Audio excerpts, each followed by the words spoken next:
इथे आपण करूया आज मुगाची भाजी। इथे मी आलं लसूण ठेचून घेतलेलं आहे, कढीपत्ता घातलाय फोडणीला आणि राई घातलेली आहे फोडणीला। चांगलं तडतडली की त्याच्यानंतर कांदा परतवून घेते। कांदा चांगला लाल झाला की टोमॅटो घालणार आहे।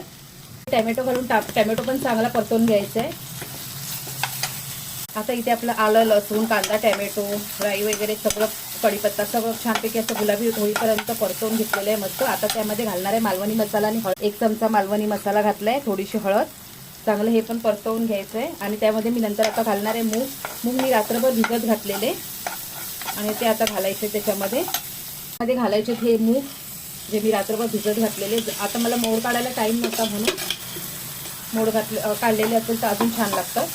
चांगले परतवून घ्यायचे, त्यामध्ये पाणी टाकायचं आणि थोडंसं मीठ टाकायचं आणि शिजवून घ्यायचे। वेगळे शिजले। मी यामध्ये खोबरं घातले, कोथिंबीर घातली आणि आपली मुगाची भाजी आता तयार आहे।